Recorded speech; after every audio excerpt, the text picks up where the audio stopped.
नमस्ते दोस्तों, राखी की रसोई में आप सभी का हार्दिक स्वागत है।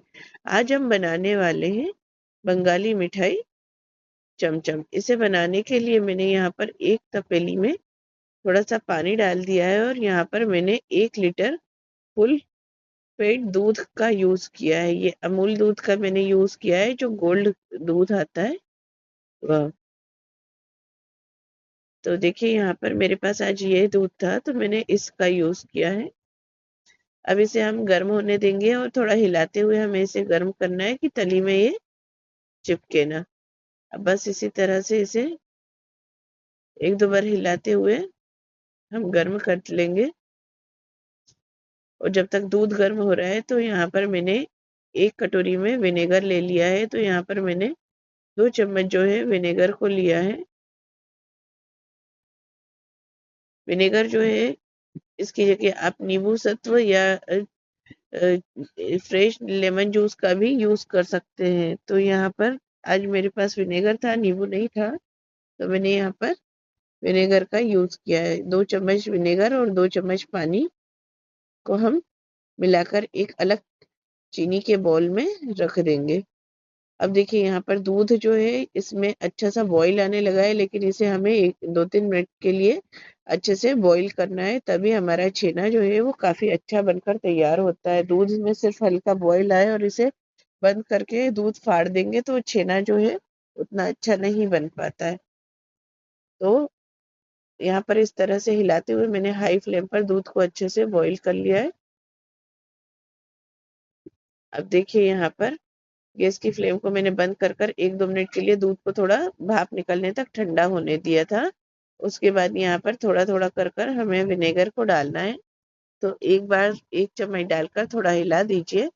इसी तरह से मैंने दूसरी बार भी दूसरा चम्मच डालकर विनेगर को और दूध को हिला दिया है। तो इसे धीरे धीरे हिलाना है, बहुत ज्यादा भी हमें इसमें विनेगर या लेमन जूस का यूज नहीं करना है, नहीं तो जो हमारा छेना है ना वो हार्ड हो जाएगा। तो देखिए, इस तरह से हिलाते हुए मैंने इसे दूध को फाड़ लिया है। अब यहाँ पर दूध फट गया है तो यहाँ पर अब हम एक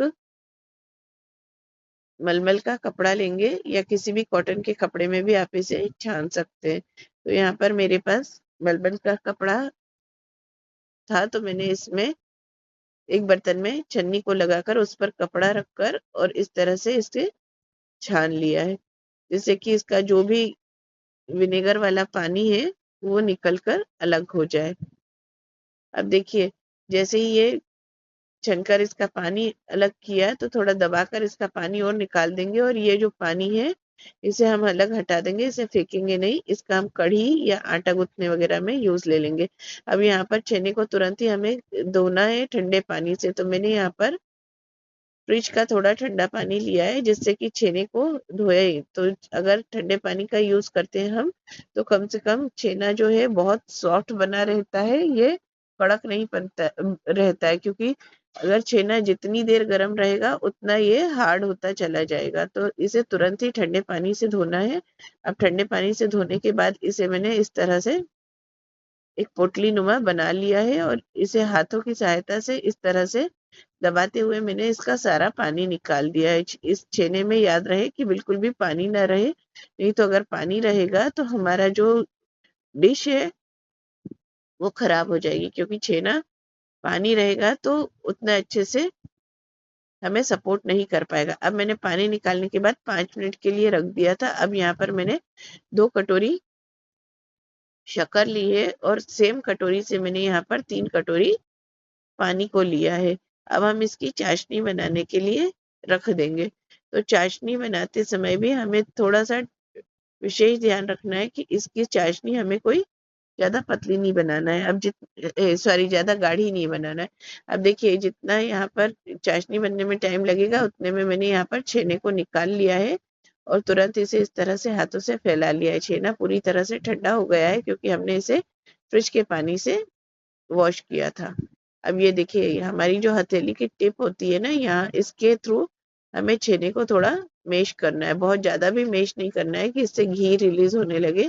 बस इस तरह से इसे हल्के-हल्के हाथों से हमें मैश करना है, बहुत रगड़ कर मैश ना करें, नहीं तो छेना जो है वो चुई चुई टाइप का हो जाएगा और हमारी डिश जो है वो अच्छी नहीं बन पाएगी। तो बस इस तरह से मैंने छेने को मैश कर लिया और यहाँ पर मैंने 1 चम्मच कॉर्नफ्लोर मिलाया है। कॉर्नफ्लोर इसमें इसलिए मिलाया जाता है कि ये थोड़ा-सा अच्छी सी बाइंडिंग दे देता है। कुछ लोग इसमें मैदा मिलाते हैं, लेकिन मैंने इसे कॉर्नफ्लोर से ही बाइंड किया है। बस इस तरह से इसे हल्के-हल्के हाथों से मिक्स करना है और देखिए जो छेना है इसी तरह का होना चाहिए कि जैसे ही हम इसे समेटें तो पूरी जो बर्तन है ये पूरा छोड़ दे, बर्तन में चिपके ना। बस इसी तरह का जब हमारा छेना बनकर तैयार होगा मतलब हमारा डिश बनने के लिए परफेक्ट है।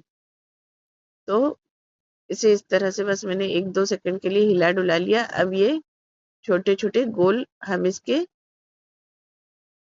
गोलियाँ बनाएँगे और इसे वहीं के वहीं हल्का-सा हल्के हाथों से लंबा कर देंगे।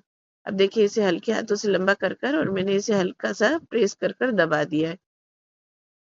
बस इसी तरह से हमें सभी पीसेस को बनाकर तैयार करना है। अब देखिए सभी पीसेस बनकर तैयार हो गए हैं। यहाँ पर मैंने इसे मसलन क्लॉथ से ही ढक कर रख दिया है। यहाँ पर चाशनी में जो है शक्कर मेल्ट हो गई है और हल्का बॉयल आने की उसमें था तो मैंने यहाँ पर 1-2 चम्मच दूध डाल दिया है जिससे कि चाशनी में जो भी इम्प्योरिटी है वो दूध के साथ मिलकर और बाहर हो जाएगी और चाशनी जो है बिल्कुल साफ शुद्ध हमें मिलेगी। तो बस देखिए सारी गंदगी मैंने निकाल कर बाहर कर दी। अब यहाँ पर इसी तरह से सभी को हमें डाल देना है। जो हमने छेना पेड़ा बनाए हैं या चमचम के पीस बनाए हैं इन्हें हमें यहाँ पर इस तरह से पूरा डाल देना है। तो बस इसे डालने के बाद इतने डो से मेरा 9 पीस बनकर तैयार हुए हैं। अब इन्हें 10 मिनट के लिए मैंने फुल फ्लेम पर ढक कर रख दिया था। देखिए 10 मिनट बाद ये कितने बड़े-बड़े फूल कर हो गए हैं और कई लोगों को शिकायत होती है कि उनके छेने की मिठाई अच्छी नहीं बनती है, घुल जाती है। तो उसमें कुछ ट्रिक और टिप्स रहती हैं। अगर आपके छेने में पानी ज़्यादा रह गया है या छेना हार्ड हो गया है, तो भी आपके जो छेना की मिठाई है ये पानी में बॉयल होते समय घुल जाती है। लेकिन देखिए अगर छेना सॉफ्ट है और किसी भी तरह से उसमें पानी नहीं रहा है, आपने बढ़िया इसे अच्छे से मैश किया है तो देखिए इस तरह से बनकर तैयार हो गया। अब यहाँ पर मैंने एक साइड में अच्छा बॉयल होता हुआ पानी गरम कर कर रख रखा है। कभी भी छेने की मिठाई बनाते समय इस चीज़ का विशेष ध्यान दें कि इसमें ठंडा पानी ना डालें, नहीं तो इसमें जितनी भी एयर बनकर तैयार होती है, वो निकल जाती है ठंडे पानी को डालने से। अब मैंने 10 मिनट के लिए इसे फिर से ढक कर रख दिया है पलट कर। अब यहाँ पर मैंने मावा घर का ही बनाया हुआ था तो घर के बनाए हुए मावे में मैंने 1 चम्मच पिसी हुई शक्कर डाली है। शक्कर को पीसते समय ही मैंने इसमें 8-10 इलायची को डाल दिया था। तो ये इलायची के पाउडर वाली शक्कर है पिसी हुई। तो इसे हम मावे में इस तरह से मिला लेंगे जिससे कि हम छेने की जो ऊपर पुडिंग लगाएँगे तो उसमें ये काम आएगा। अब यहाँ पर देखिए 10 मिनट बाद मैंने थोड़ा-सा पानी और डाला है जिससे कि ये आखिरी टच देते हुए अच्छे से पक जाए, किसी भी तरह का इनमें कच्चापन ना रहे और मैंने इन्हें फिर से 5 मिनट के लिए ढक कर रख दिया है। अब यहाँ पर एक बोल तैयार करेंगे। मैंने यहाँ पर एक काँच का बोल लिया है, चाहे तो आप स्टील का भी ले सकते हैं। यहाँ पर मैंने आधा ग्लास के करीब पानी को डाला है। अब यहाँ पर हमारी जो छेने की मिठाई है ये बनकर तैयार हो गई है। तो बस इसे हम इस तरह से एक बार उठाकर और चेक कर लेंगे कि छूने में ये अच्छी सॉफ्ट है, कड़क तो नहीं हुई है और दूसरा ये कहीं से फटी-टूटी तो नहीं है। तो देखिए कितनी फ्रेश बनकर तैयार हुई है और कितनी सॉफ्ट है मेरी मिठाई।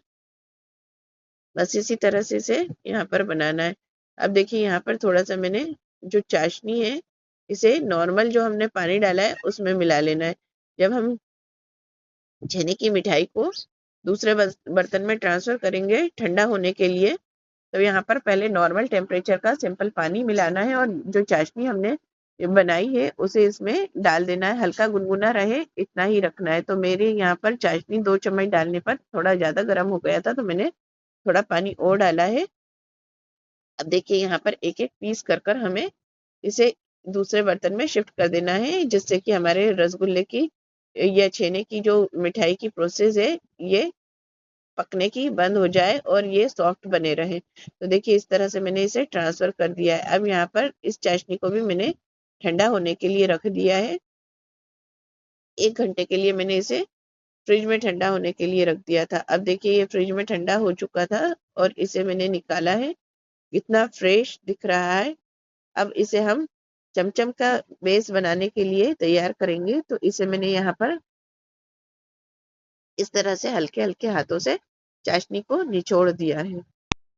बहुत ज़्यादा हमें नहीं दबाना है, बिल्कुल हल्के हाथों से इसे हल्का-सा प्रेस करना है कि एक्स्ट्रा चाशनी जो है वो बाहर निकल जाए। पूरा अगर चाशनी निकाल देंगे तो फिर मिठाई में किसी तरह का टेस्ट ही नहीं रहेगा। तो इसी तरह से मैंने सारी मिठाइयों को इस तरह से तैयार कर लिया है। अब यहाँ पर मैंने एक पाइपिंग बैग लिया है और इसमें नोजल को लगा दिया है। ये वही नोजल है जो हम केक के लिए यूज करते हैं। अगर आपके पास नोजल और इस तरह का पाइपिंग बैग ना हो तो आप दूध की पन्नी को भी काट कर और उसमें इस तरह से भरकर और डाल सकते हैं, या फिर आप बटर पेपर का भी कोण बनाकर डाल सकते हैं। अब देखिए मावा मेरा जो था इसमें इलायची वाला शक्कर में मिला चुकी थी। अब यहाँ पर मैंने थोड़ा सा केसर को पानी में गलाकर रख दिया था, तो केसर वाला पानी भी मैंने इसमें डाल दिया है।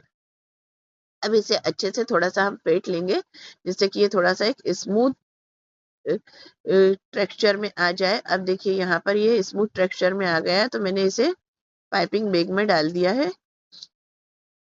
तो बस इसी तरह से इसमें मैंने पाइपिंग बैग में डालकर और जो है पूरा मावा तैयार कर लिया है। यकीन मानिए फ्रेंड्स, बहुत टेस्टी मिठाई बनकर तैयार हुई है। मेरे हस्बैंड तो कहने लगे कि तुम तो बिल्कुल हलवाई बन गई हो। इतना टेस्टी तो मार्केट में भी नहीं मिलता, जितना टेस्टी और प्योर घर पर तुमने ये मिठाई बनाकर तैयार की। अब देखिए यहाँ पर पाइपिंग बैग में नोजल लगाने के बाद यहाँ पर इस तरह से हम इसे डिजाइन देंगे। तो बस इसी तरह से हमें सभी मिठाइयों पर नोजल के थ्रू डिजाइन दे देना है। ये बिल्कुल मार्केट स्टाइल ही डिजाइन लग रही है, जैसे हम केक की जब डिजाइन बनाते हैं फ्लावर की, वो वाला मैंने यहाँ पर नोजल यूज किया है फ्लावर बनाने वाला। तो बस इसी तरह से हल्के हल्के हाथों से हमें दबाते हुए सभी मिठाइयों पर चारों तरफ से इस तरह से पूरा फिल कर देना है। यकीन मानिए फ्रेंड्स, बहुत टेस्टी, बहुत सॉफ्टी, स्पॉन्जी और जूसी ये मिठाई बनकर तैयार हुई है। अगर आपको मेरी रेसिपी पसंद आए तो प्लीज़ मेरी चैनल को लाइक, शेयर और सब्सक्राइब कीजिए और बेल आइकन को दबाइए, जिससे कि आपको नोटिफिकेशन मिलते रहें। और अगर आप मेरी ये रेसिपी फेसबुक पर देख रहे हैं तो मेरे फेसबुक को के पेज को भी फॉलो करना ना भूलें। तो एक बार इस तरह से देखिए हमने पूरा पाइपिंग बैग से तैयार कर दिया। अब मैंने यहाँ पर इसे ऑलमंड से गार्निश किया है। इसके साथ ही सभी में बीचों बीच हम बिल्कुल ऑलमंड लगा देंगे यहाँ पर। उसके साथ मैंने पिस्ता जो है इसे भी लंबे लंबे पीसों में काट लिया था, इससे गार्निश किया। और जो हमने केसर को घोलकर रखा था, तो केसर के कुछ धागे दोनों साइड लगाकर और केसर के छींटे देकर मैंने इस मिठाई को तैयार किया है। तो एक बार इस तरह से आप भी बनाइए, खाइए, एंजॉय कीजिए और मेरी चैनल को लाइक, शेयर, सब्सक्राइब